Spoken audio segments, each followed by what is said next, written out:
नमस्कार, सिटी हलचल में आप सभी का स्वागत है। मैं हूं मित्र रोशन और सबसे पहले आपको बताते हैं कि नवरात्रों का 8वां दिन अष्टमी पूजन दुर्गा अष्टमी धूमधाम से मनाएगी। मंदिरों में भक्तों की भीड़ देखने को मिली। भक्त सुबह से ही मंदिरों में पहुंचने आरंभ हो गए थे। माता की पूजा अर्चना की गई और कंजक पूजन किया गया।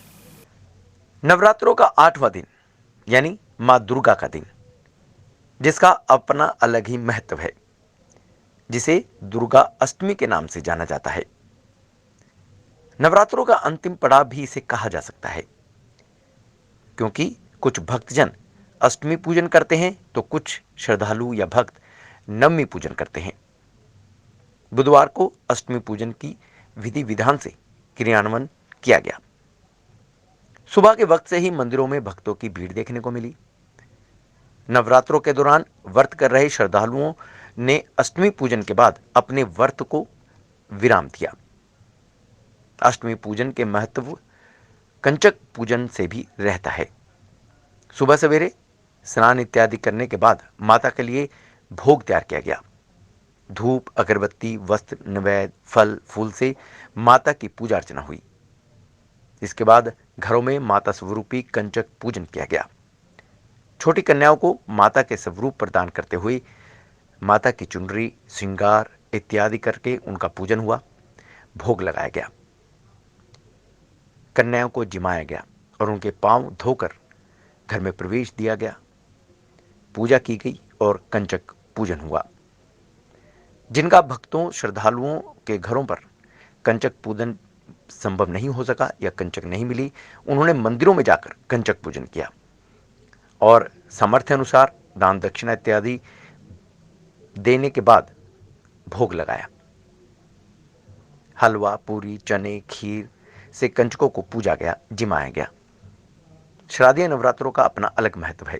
शारदीय नवरात्रों को मनोकामना पूर्ण करने वाले नवरात्र भी माना जाता है और शक्तिदायी के रूप में इन नवरात्रों को जाना जाता है। पंचकुला स्थित माता मनसा देवी मंदिर में भी भक्तों की भीड़ उमड़ी। यहाँ पर माता के जयकारों का उद्घोष सुनाई दिया और माता की विधि विधान से पूजा अर्चना हुई। यहाँ पर हरियाणा के उप मुख्यमंत्री दुष्यंत चौटाला पहुंचे और माता के चरणों में शीश निभाया और प्रदेश के लोगों की खुशहाली की कामना की। अष्टमी नवरात्र का 8वां दिन यानी दुर्गा अष्टमी, भक्तजन अष्टमी पूजन कर कन्याओं को पूज रहे थे। वहीं पंचकुला के एमडीसी में स्थित शक्तिपीठ माता मनसा देवी के दरबार में माथा टेकने के लिए हरियाणा के उप मुख्यमंत्री दुष्यंत चौटाला, उनके पिता व जजपा के राष्ट्रीय अध्यक्ष अजय चौटाला और विधायक नैना पहुंचे हुए थे। इस अवसर पर उन्होंने श्री माता मनसा देवी में माथा टेका और प्रदेश की खुशहाली के लिए कामना की। उन्होंने माता मनसा देवी दरबार में माथा टेकने के बाद हवन यज्ञ भी किया। उप मुख्यमंत्री दुष्यंत चौटाला ने कहा कि नवरात्र में माता मनसा देवी के दरबार में आकर पूजा अर्चना करना, माथा टेकना उनके लिए सौभाग्य की बात है। बढ़ती महंगाई पर दुष्यंत चौटाला ने कहा कि जल्दी दशहरा आ रहा है और उम्मीद करते हैं कि महंगाई के रावण से जनता को निजात मिलेगी। वहीं ऐलानाबाद उपचुनाव पर दुष्यंत चौटाला ने कहा कि दोनों पार्टी साथ रहकर चुनाव लड़ेंगी। होने वाली प्रदेश कार्यकारिणी की बैठक पर उन्होंने कहा कि नया संगठन बना है, उसकी बैठक है और कैसे संगठन का विस्तार करना है उस पर चर्चा आवश्यक है। पहले तो मैं तमाम देशवासियों को दुर्गा अष्टमी की शुभकामनाएं देता हूं और जिस तरीके से हर वर्ष मनसा देवी माता के इस पावन प्रांगण में नवरात्रों के इस पावन पर्व को हम मनाते हैं, मैं तो सौभाग्य मानता हूं कि मुझे इस पावन दिवस पर दर्शन करने का मौका मिला और मैं तो ऊपर वाले से यही दुआ करता हूं कि माता रानी सभी को इसी तरीके से अपना आशीष बरतती रहे और प्रगति के पथ पर तमाम देशवासी चलते रहे। सर, जनता आज के टाइम में सरकार की तरफ देख रही है। महंगाई का रावण बहुत बुरी तरीके से फैल रहा है, इस पे सरकार क्या करेगी? जल्द दशहरा आ रहा है और हम उम्मीद रखते हैं कि इस दशहरे पे जो महंगाई का रावण है उससे भी देश को निजात। ऐलानाबाद का उपचुनाव भी है और बीजेपी की क्या रणनीति रहने वाली है? दोनों पार्टियां मिलकर मजबूती से उस सीट को जीतेंगी। और बीजेपी की राष्ट्रीय कार्यकारिणी की बैठक भी आज है। प्रदेश कार्यकारिणी क्योंकि नया संगठन बना है उसकी आज बैठक है और आगे कैसे संगठन का विस्तार एक्टिव मेंबर के बाद जनरल मेंबर्स की ओर हम लेकर जाएं उसके ऊपर अब मिलकर काम। ऐलनाबाद चुनाव के सिलसिले में पार्टी के संगठन के लिए, मेंबरशिप के लिए कई इश्यूज हैं, उसको डिस्कशन करेंगे। पोषण का काम आरोप प्रत्यारोप करना है, सरकार का काम विकास का काम करना है। अपने काम में लगे हों, वो अपने काम में लगे हों।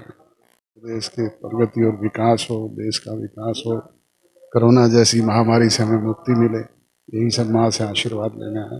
हरियाणा में इलाहाबाद का उपचुनाव भी है, तो इसके लिए कोई मांग नहीं की आपने? मैं कह रहा हूँ प्रदेश का विकास तो तभी संभव होगा जब वहाँ से हमें मदद मिलेगी। चंडीगढ़ में स्कूल 18 अक्टूबर से खुल जाएंगे, सभी क्लासेस खुल सकती हैं। इसको लेकर स्कूल संचालकों ने प्रशासन के साथ बैठक की है, उन्हीं समस्याएं बताई हैं और प्रशासन हो सकता है कि शीघ्र यह फैसला ले और 18 तारीख से सभी स्कूल खोल दिए जाएं, स्कूल की सभी कक्षाएं खोल दी जाएं। लेकिन प्रोटोकॉल की पालना स्कूल प्रशासन की रहेगी। इसके साथ ही बच्चों से जब इस विषय पर बात की गई तो बच्चे काफ़ी खुश नजर आए। शहर के निजी और सरकारी स्कूल 18 अक्टूबर से पूरी तरह से बिना किसी पाबंदी के खुल जाएंगे। कोरोना के चलते प्राथमिक कक्षाओं के विद्यार्थी लगभग 1.5 वर्ष से अधिक समय से स्कूल नहीं आए। इसे लेकर निजी स्कूल संचालकों ने यूटी प्रशासक के सलाहकार धर्मपाल और शिक्षा सचिव सरप्रीत सिंह गिल से मुलाकात कर स्कूल पूरी तरह से खुलने की मांग रखी गई। विभाग की ओर से वीरवार तक इसके निर्देश जारी कर दिए जा सकते हैं। वहीं शिक्षा सचिव सरप्रीत सिंह गिल ने कहा कि स्कूल संचालकों और प्रमुखों से स्कूलों को पूरी तरह से खोलने को लेकर बैठक की गई है। कोविड-19 के नियंत्रण की स्थिति को देखते हुए स्कूलों को पूरी तरह से बिना किसी पाबंदियों के खोला जा रहा है। सभी कक्षाओं की अब स्कूलों में ऑनलाइन कक्षाएं लगेंगी। स्कूलों के अंदर सुरक्षा व सफाई, सामाजिक दूरी की व्यवस्था का ध्यान स्कूल प्रमुखों की जिम्मेदारी रहेगा। वहीं दूसरी ओर जैसे ही पहली से लेकर चौथी कक्षा तक के बच्चों का पता चला कि वह फिर से स्कूल में जाने लगेंगे, यह सुन उनकी खुशियों का ठिकाना नहीं रहा। सभी बच्चों के जुबान पर एक ही बात थी, इतने लंबे समय से घर में बैठकर बोर हो चुके थे। ऑनलाइन पढ़ाई तो कर रहे थे, लेकिन जो स्कूल की पढ़ाई होती है उसमें ऑनलाइन की पढ़ाई में बड़ा अंतर होता है, इसलिए स्कूल जाकर पढ़ाई करना ज़्यादा बढ़िया है और अब वह अपने दोस्तों से भी मिल सकेंगे। वहीं बच्चों के पेरेंट्स भी खुश नजर आए। घर पे हमारा समय ठीक बीत रहा था और जब हम पढ़ते थे तब भी हमको काफ़ी सारे डाउट होते थे, तो फिर हम पेरेंट्स से भी पूछ लेते थे, पर हमें उसका इतना अच्छा आंसर नहीं मिलता था जितना स्कूल में मिल सकता।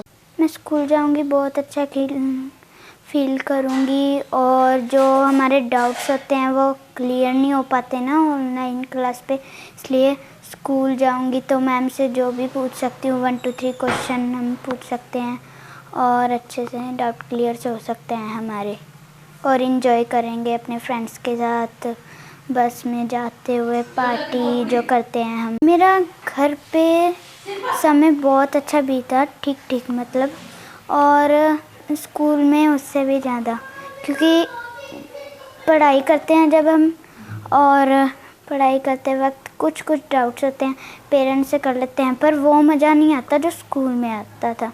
और घर बैठे हुए बोर हो रहे हैं, कुछ नहीं कर पा रहे हैं, पेरेंट्स बाहर नहीं जाने देते हैं हमें कोविड की वजह से।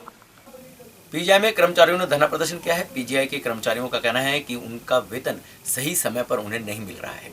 इस धरना प्रदर्शन में सफाई कर्मचारी और अटेंडेंट शामिल हुए। इन कर्मचारियों का यह भी कहना है कि उनके अन्य कई मांगे हैं जिनको लेकर पीजीआई प्रशासन लगातार ढुलमुल का रवैया अपना रहा है। यदि पीजीआई प्रशासन का यही रवैया रहा तो उन्हें मजबूरन अपना प्रदर्शन तेज करना पड़ेगा। बुधवार को एक बार फिर पीजीआई डायरेक्टर ऑफिस के बाहर कर्मचारियों ने धरना प्रदर्शन किया। इस प्रदर्शन में पीजीआई में काम करने वाले हॉस्पिटल अटेंडेंट और सफाई कर्मचारी शामिल थे, जिन्होंने सैलरी समय से ना मिलने पर एक बार फिर प्रदर्शन किया है। इस दौरान उन्होंने डायरेक्टर ऑफिस के बाहर प्रदर्शन किया और साथ ही काम का बहिष्कार भी किया। पीजीआई के करीब 2000 हॉस्पिटल अटेंडेंट हैं, जिनका कहना है कि जब से बीवीजी कंपनी आई है तब से उनकी सैलरी कभी समय पर नहीं आई। उनको लेकर उनके द्वारा बीते शुक्रवार को भी प्रदर्शन किया गया था। उस समय भी आश्वासन दिया गया था कि उनकी सैलरी समय से आएगी, लेकिन बावजूद इसके उनका वेतन समय से नहीं आ रहा है। इसको लेकर उन्हें एक बार फिर प्रदर्शन करना पड़ा है। इन कर्मचारियों की मांग थी कि उनका अप्रैल से डीसी रेट पेंडिंग है, उन्हें डीसी रेट के तहत सैलरी दी जाए। इसको लेकर कर्मचारियों की ओर से लगातार मांग उठाई चुकी है, लेकिन हर बार उनकी मांगों को अनसुना कर दिया जाता है। इसको लेकर वे लगातार मांग उठाते रहे हैं। उन्हें समय पर भी वेतन नहीं दिया जाता। कर्मचारियों का कहना है कि 7 तारीख को उनका वेतन दे दिया जाए। इसके साथ ही कर्मचारियों के महीने में 4 छुट्टियां निर्धारित हैं। इसके बावजूद उन्हें छुट्टियां अब तक नहीं दी जाती। इसको लेकर वह प्रदर्शन कर रहे हैं। उन्होंने कहा कि अगर उनकी मांगों की ओर ध्यान ना दिया गया तो आगे प्रदर्शन तेज किया जाएगा। ये कि हमारी टाइम से सैलरी नहीं आती है, ठीक है। 2 साल हो गए हैं, कोविड ड्यूटी इन्होंने हमसे कराई है। उस बीच में वो भी हमने इतनी टफ ड्यूटी करी है, 15-15, 16-16 ड्यूटी करी है सभी वर्कर ने, और पूरी एन अच्छे से इनको टाइम दिया अपना पूरा पीजीआई को। और उसके बावजूद भी ये लोग हमें इतना कर रहे हैं कि मतलब सैलरी टाइम से नहीं डाल रहे बिल्कुल भी। हर तरीके से पेट्रोल का रेट देखो कितना बढ़ रहा है ना, और हमारी सैलरी टाइम से नहीं आती है। हमारे बच्चों के खर्चे हैं, हमारे किराए पे घर हैं, दूध बिल, बिजली के बिल, सब तरह के खर्चे हैं। तो ये लोग टाइम से सैलरी भी नहीं डालते, और वैसे भी हमें वो ठेकेदार इन्होंने ठेके पे शायद नहीं दिया हुआ, ठेका नहीं दिया अच्छे का। बाकी अच्छे का सुदर्शन का है, कुछ अच्छे ऐसे हैं जिनका कॉन्टेक्ट नहीं दिया। पीजीआई प्रशासन ही हमें सैलरी दे रहे हैं, तो टाइम से सैलरी नहीं डाल रहे हैं। हमारी डिमांड यही है कि टाइम से सैलरी डालें, हमारी टाइम से सैलरी डाल दें, और हमें जो भी है मतलब कि ड्रेसेस भी नहीं, वो तो चलो कॉन्ट्रैक्टर देगा ड्रेस, पर ड्रेसेस भी हमारे पास नहीं है, हम खुद से सिला के डाल रहे हैं। ये हमारा करीबन 1.5-2 साल से हो गया है, खासकर हॉस्पिटल अटेंडेंट का, जो सैलरी टाइम से नहीं आती, जबकि टेंडर में लिखा है 7 तारीख को देना, लेकिन कभी 7 को आज तक नहीं आएंगे। खासकर जब से बीवीजी कंपनी ने टेंडर लिया है हॉस्पिटल अटेंडेंट का, यानी कि एचए का, तब से सैलरी कभी टाइम पे नहीं आई। तो सबसे बड़ी समस्या हमारी सैलरी की होती है कि आज तक हमें समझ में भी नहीं आया कि इनकी समस्या क्या है। शनिवार को हमारी एक बात हुई थी, शनिवार को हम बाहर निकले थे, तो बात हुई थी कि हम सोमवार में डाल देंगे। पीजीआई प्रशासन ने वादा किया था कि हम पीबी तोड़ देंगे, इनकी सिक्योरिटी वगैरह जो भी है तोड़ के हम डाल देंगे, लेकिन आज तक किसी ने डाल ली। फिर हमें मजबूर होकर आज फिर बाहर निकलना, ये हमारी मजबूरियाँ है। कितने हॉस्पिटल अटेंडेंट है टोटल? सर ये 969 अपने फिक्स हैं और 124 रिजर्व है, बाकी जो अलग रिजर्व है वो अलग है। और एचए भी, ये एचए जो है 1095 फिक्स है, 300 कर भी रिजर्व है, मतलब 3000 एम्प्लॉय से 3000 क्या कहेंगे पीजीआई प्रशासन का जो ढीला रवैया है इसको लेकर ठेकेदार पे? सर इसमें पीजीआई प्रशासन के कुछ, मैं सबको तो नहीं कहूँगा कि सारे मिले हुए हैं, लेकिन कुछ चंद अधिकारी ऐसे हैं जो ठेकेदार के बिल्कुल सगे संबंधी बने हुए हैं, जिनको पता नहीं किस लालच से जो है वो ठेकेदार को कुछ कहना नहीं चाहते। जबकि ये मुद्दा 2 साल से तकरीबन हो गया है, 2 साल से एचए परेशान है, कभी सैलरी टाइम से नहीं आई है। ऐसे का भी इनके साथ साथ ऐसे ही कर दिया इन्होंने माहौल कि इनकी सैलरी भी टाइम से नहीं डाल दी जाती। हर चीज़ के लिए हमें बाहर निकलना पड़ता है, चाहे वो बोनस हो, चाहे वो सैलरी हो, चाहे वो रिलीवर के पैसे हो, मतलब जो भी चीज़ है वर्दी के लिए, जो भी चीज़ें हैं, सब समस्याएं वर्दी के लिए है कि ठेकेदार के प्रति जो है मतलब निराश है वर्कर। लेकिन प्रशासन को पता नहीं क्या उसमें खासियत है कि इस ठेकेदार को जो चलाता जा रहा है वो भी सर पे टेंडर कोई नहीं है। काम का बाइकआउट किया हुआ पूरी तरह से, कोई अच्छे काम नहीं कर रहा है? सर हमारा कोई वर्कर अंदर नहीं है, इनके अगर पक्के वर्कर हो सकते हैं, सुदर्शन कंपनी ये काम करती है यहाँ पे, हो सकता है कुछ वर्कर उसके भी। हमारी यही है कि सैलरी डाल दे, वो बोनस की हाँ कर ले, कब देना है, हमारी कोई इतनी बड़ी डिमांड नहीं है, बाकी तो चल ही रहा है जो भी है। पावर सेक्टर रिफॉर्म्स फोरम ने कहा है कि यदि पंजाब सरकार पंजाब के 2 प्राइवेट थर्मल प्लांट खरीद ले तो पंजाब सरकार पंजाब के लोगों को कम कीमत पर बिजली उपलब्ध करवा सकती है। यह सुझाव देते हुए फोरम का यह भी कहना है कि जिस तरह से पंजाब की जनता को महंगी बिजली मिल रही है उसका मुख्य कारण ही प्राइवेट थर्मल प्लांट्स हैं और उनके द्वारा किए गए समझौते हैं। इन समझौतों को रद्द किया जाना चाहिए और पंजाब सरकार को 2 थर्मल प्लांट खरीदने चाहिए, जिससे कि पंजाब की जनता को राहत मिलेगी।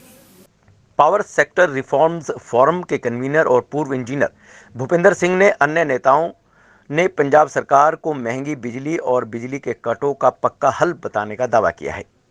चंडीगढ़ में पत्रकार वार्ता के दौरान फोरम के सदस्यों ने हल बताया। उन्होंने कहा कि पंजाब सरकार को प्राइवेट 3 थर्मल प्लांट में से 2 थर्मल प्लांट खरीद लेने चाहिए।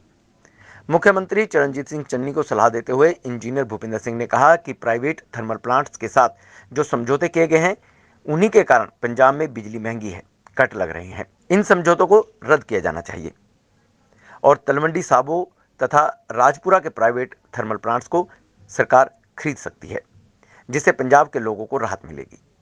उन्होंने कहा कि बठिंडा के प्लांट की तो जमीन ही 20,000 करोड़ रुपए की है।